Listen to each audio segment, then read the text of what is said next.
Вкупно 437 возачи биле санкционирани минатиот месец заради непрописно паркирање во Тетово. Бројката на прекршоци од изминатите 9 месеци е дури 2421. Ова се најновите информации на секторот за внатрешни работи Тетово. Зонското паркирање во Тетово функционира веќе неколку години. Сепак бројката на непрописно паркирани возила е висока. Од општината велат дека состојбата со паркинг просторот е задоволителна, но голем проблем е огромниот број на возила во градот.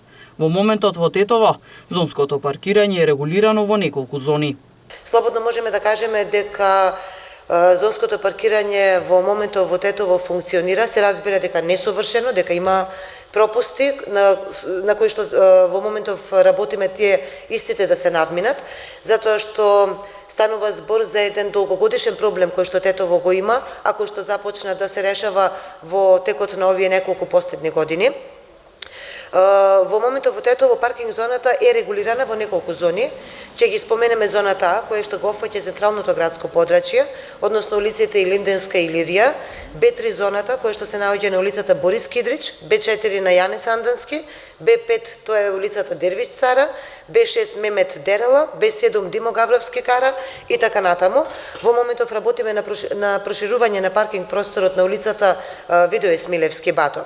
Непрописно паркираните возила се соодветно санкционирани од страна на СВР Тетово. Од општината велат дека потребно и да се зголеми свеста кај граѓаните за честата употреба на автомобилите. Оттаму додаваат дека во моментов работаат и на изработка на нов генерален урбанистички план.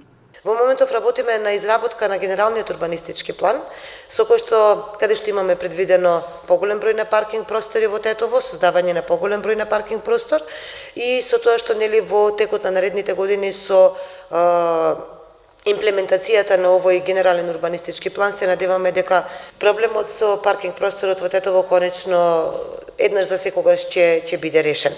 Кај пазарот во Тетово има уште еден паркинг простор кој се до добивањето на неговиот конечен изглед ќе се користи токму за паркирање. Општината тој простор го смета за олеснување во однос на проблемот со метежот на возилата во градот.